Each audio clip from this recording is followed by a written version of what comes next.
మంత్రుల పనితీరు మీద చంద్రబాబు నాయుడు పదే పదే అసహనం వ్యక్తం చేస్తూ ఉన్నారు సార్. రీసెంట్గా కూడా నిన్న క్యాబినెట్ మీట్ తర్వాత కూడా మంత్రులు సరిగా పనిచేయడం లేదు, అన్నీ నేనే చూడాలా, మంత్రులు కూడా చొరవ తీసుకోవాలి అంటూ వాళ్లకు క్లాస్ పీకినట్టుగా వార్త వచ్చింది సార్. ఇది ప్రతికూల వార్తలు రాసే లేకపోతే యాంటీ మీడియాలో వచ్చిన వార్త కాదు, ఇది అనుకూలంగా ఉంటుందనే ఆరోపణలు ఉన్న పత్రికలో వచ్చిన వార్తే, ఆంధ్రజ్యోతిలో వచ్చిన వార్తే సార్.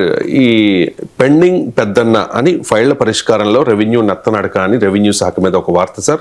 దాంతోపాటు ఫైలు కదలాలంటే పైసలు ఇవ్వాల్సిందే అని చెప్పేసి రీసెంట్గా మనం చూసాం. చంద్రబాబు నాయుడు ఈ దసరాల పరిష్కారం విషయంలో ర్యాంక్స్ ఇచ్చారు. ఆ ర్యాంక్స్లో లాస్ట్ పొజిషన్లో ఉన్నారు రవాణా శాఖ మంత్రి రాంప్రసాద్ రెడ్డి. ఆ రాంప్రసాద్ రెడ్డికి సంబంధించి ఒక వార్త వచ్చింది సార్ ఈరోజు ఆంధ్రజ్యోతిలోనే. ఫైలు కదలాలంటే పైసలు ఇవ్వాల్సిందే, వామ్మో రవాణా మంత్రి పేషి, సీఎం చెప్పిన ముడుపులు ఇవ్వాల్సిందే అని చెప్పి ఒకవైపు చంద్రబాబు నాయుడు పదే పదే మంత్రులు పనిచేయడం లేదు అని చెప్పడం, నాకు తెలిసి ఈ 17 నెలల కాలంలో కనీసం 10 సార్లకు పైగానే మంత్రుల పనితీరు మీద తీవ్రమైన అసంతృప్తి, అసహనం వ్యక్తం చేస్తూ ఉన్నారు చంద్రబాబు నాయుడు. అదే సమయంలో ఆంధ్రజ్యోతి లేకపోతే ఈనాడు పత్రికలో కూడా ఇలాంటి కథనాలు మనం పదే పదే చూస్తూ ఉన్నాం సార్. చాలా మంది మంత్రుల మీద కథనాలు వచ్చాయి, ఇవాళ 2 మంత్రుల మీద కథనాలు వచ్చాయి. ఏంటి సార్ టీడీపీ వ్యూహం ఏంటి, ఏం జరుగుతుంది అసలు? ఫస్ట్ ఆంధ్రజ్యోతికైనా క్యారెక్టర్ చేయడం మన పని కాదు. I don't accept your argument. అనుకూలం అనే అట్లా మనము ఇక్కడ జడ్జ్ చేయకూడదు. టీవీ ఛానల్లో కూర్చొని ఇంకో తోటి మీడియా పైన జడ్జిమెంట్ పాస్ చేయడం అనెతికల్. అయితే మీరు యాంటీ పత్రిక కాదు అని అన్నారు, అది correct.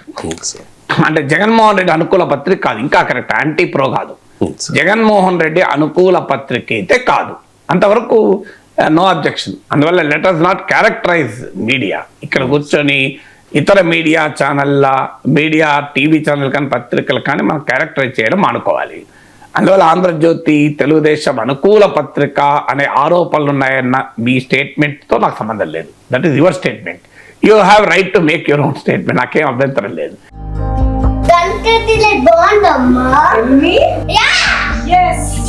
Country delight buffalo milk ని మా ఫ్యామిలీ వాళ్ళకి ఎప్పటి నుండో వాడుతున్నాను. ఈ పాల ఫస్ట్ యూజ్ నుండి నాకు దీనిపైన చాలా నమ్మకం వచ్చింది. Choose country delight and live better. ఇకపోతే జగన్ వ్యతిరేక పత్రిక అయితే కాదు, మీరైనా నేనైనా చెప్పదలుచుకున్నది అది.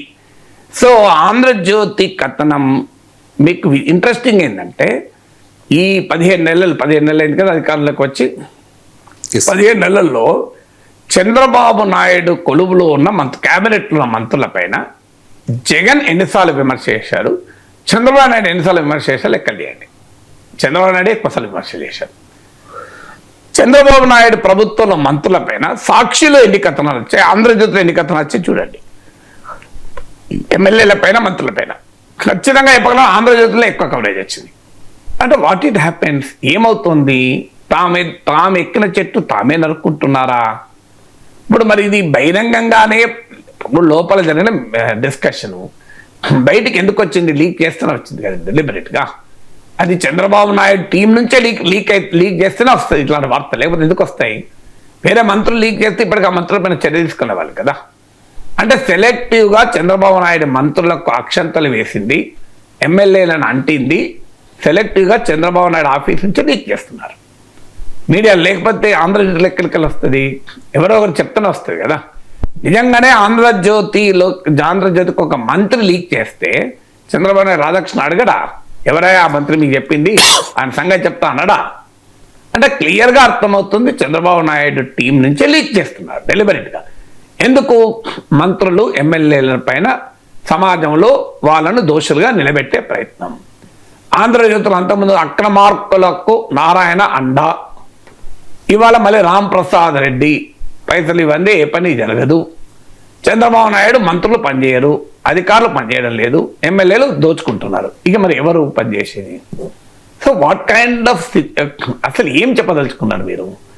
చంద్రబాబు నాయుడు రిపీటెడ్గా మంత్రులు ఎవరు పనిచేస్తలేడు, అధికారులు ఎవరు పనిచేస్తలేరు, ఎమ్మెల్యేలు దోచుకుంటున్నారు.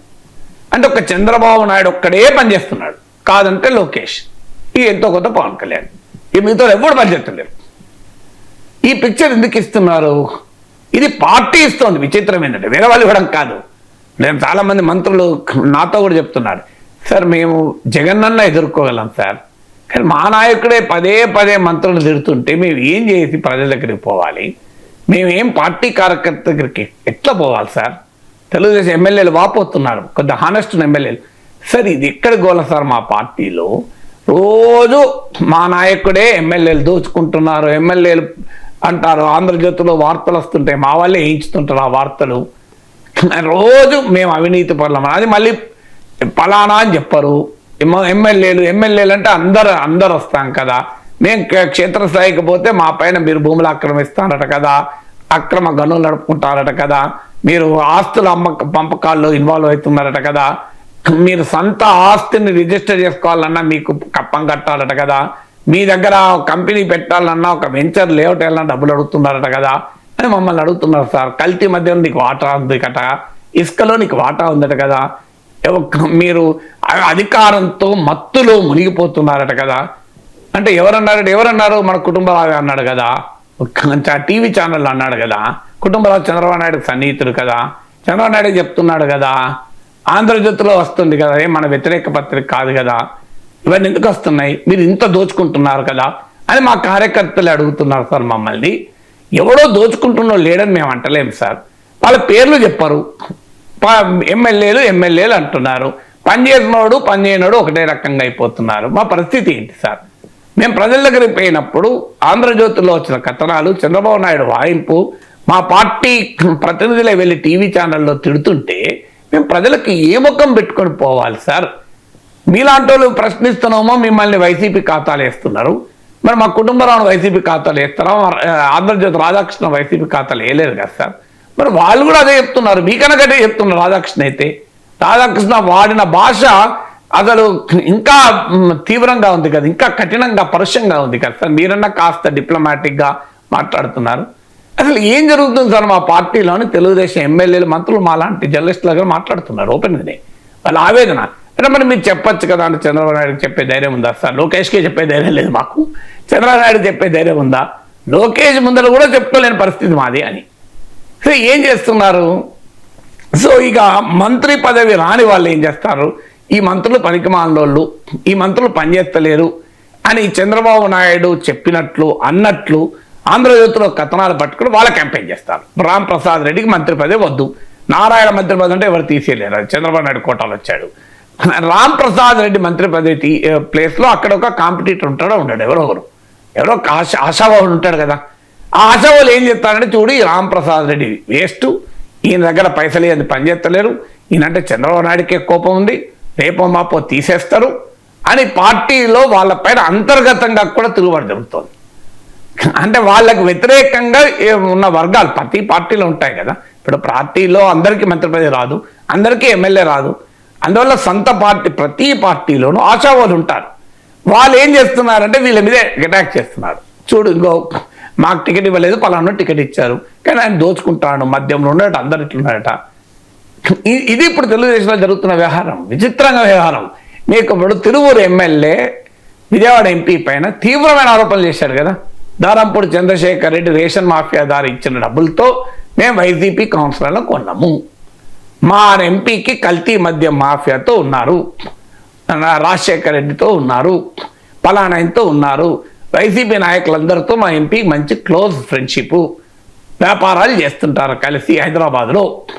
ఇది ఎవరు చెప్పారు? TDP MLA. దుబాయ్లో ఉండి ఇంకా యూకేలో ఉండి చంద్రబాబు నాయుడు ఏమని లీక్లు ఇచ్చారు? ఆంధ్రజ్యోతిలో ఏమొచ్చింది?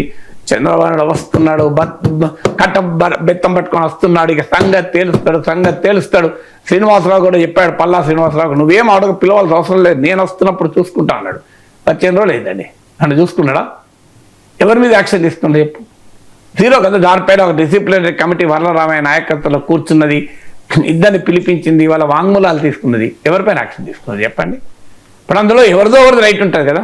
ఒకవేళ తిరువూరు ఎమ్మెల్యే చెప్పిన రాంగ్ అయితే ఆయన పైన చర్య తీసుకోవాలి, ఆయన రైట్ అయితే ఎంపీ పైన చర్య తీసుకోవాలి. ఎవరిపైన చర్య తీసుకోవాలంటే ఏంటి మీనింగు?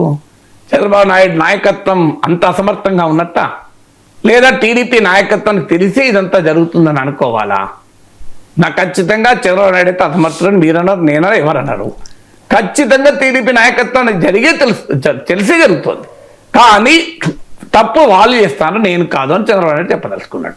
తన సొంత ఇమేజ్ కొరకు అన్ఫార్చునేట్లీ సొంత పార్టీ మంత్రుల ఎమ్మెల్యేల ఇమేజ్ను పార్టీ దెబ్బతీస్తోంది.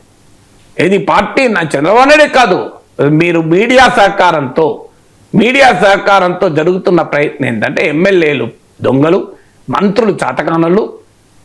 ఎందుకు? Only to improve the image of Chandrababu Naidu and Lokesh తప్ప క్యాబినెట్లో ఎవరు పనిచేయరు. లోకేష్ ఒక్కడే ఎఫెక్టివ్గా పనిచేస్తారు అనే ఇమేజ్ క్రియేషన్ కొరకు మిగతా మంత్రులందరినీ విలన్లు చేస్తున్నారు. ఒక్కొక్కరిపైన అటాక్. ఇవాళ రాంప్రసాద్ రెడ్డి కావచ్చు, నిన్న నారాయణ కావచ్చు, రేపు మరొకరు కావచ్చు. ఎమ్మెల్యేలు అందరిపైన అటాక్, ఒక్కరని వీళ్ళు వాళ్ళని కాదు. అరే అందుకే తెలుగుదేశంలో ఏం జరుగుతున్నది ఆ పార్టీకి అర్థమవుతలేదు. కార్యకర్తల నుంచి నిరంతరం ప్రశ్నలు పాపం కింద నాయకులకు, ఏంటి మన పార్టీలో ఏం జరుగుతుంది. రాంప్రసాద్ రెడ్డి పైన ఆంధ్రప్రదేశ్ వచ్చిన కథనం, ఆయన కాన్షియన్స్ ఆయన ఏ ముఖం పెట్టుకుని తెలుగుదేశం కార్యకర్త దగ్గర పోగలడు. నువ్వు దొంగనట కదా, నువ్వు పైసలు ఏ పని చేయవట కదా అని అడగరా? లేదయా సాక్షి వాళ్ళు వచ్చింది, ఆ సాక్షి మనకు వ్యతిరేకం అని చెప్పి తిట్టచ్చు సాక్షులు వస్తే. నాగేశ్వర్ అంటాడు వస్తే ఆయన జగన్ పేటీఎం ఆయన అట్లనే అంటాడు అనొచ్చు. కానీ ఆంధ్రజ్యోతిలో వచ్చింది కదా, అది కూడా చంద్రబాబు నాయుడు వచ్చింది అన్నాడు అని వచ్చింది కదా. ఏం చెప్పుకుంటుంది కదా రాంప్రసాద్ రెడ్డి జనం దగ్గరికి ఎట్లా పోవాలి? ఇంకో నీ ఫైళ్ళు కదలేట, నువ్వు ఇన్ఎఫిషియెంట్ మినిస్టర్ అట, నీ ర్యాంక్ ఎక్కడో ఉందట కదా అని కార్యకర్తలు అడిగితే ఆయన ఏం చెప్పుకోండి, ఏ ముఖం పెట్టుకుని తిరగాలి నాయకుల దగ్గరికి? ఎవరు చంద్రబాబు నాయుడు ర్యాంక్ ఇస్తే నీ లాస్ట్ ర్యాంక్ అట కదా, నువ్వేం పని చేయలేను అట కదా, అసమర్థుడు, నీకు నీ మంత్రి పదవి ఎక్కువ రోజులు ఉండవు, ఎంతకాలం ఉంచుతాను నిన్ను అని అన్నరా? ఏమని చెప్పుకొని తిరగాలి? ఇప్పుడు కేశవన్ నాని జనం దగ్గరికి పోతే ఆయన అడిగారు అనుకోండి, మన పార్టీ ఎమ్మెల్యేనే నువ్వు దొంగవన్నాడాయా, నువ్వు కల్తీ మధ్య వాళ్ళతో కలిసి ఉన్నామంటున్నాడు, మరి ఆయన పైన ఇంతవరకు యాక్షన్ లేదని అన్న నిజమే కదా అని అడగరా? అందువల్ల తెలుగుదేశం పార్టీకి ఇప్పుడు వైసీపీ అవసరం లేదు. చంద్రబాబు నాయుడు మాటలు, ఆంధ్రప్రదేశ్ కథనాలు చాలు ఆ పార్టీని దెబ్బతీయడానికి.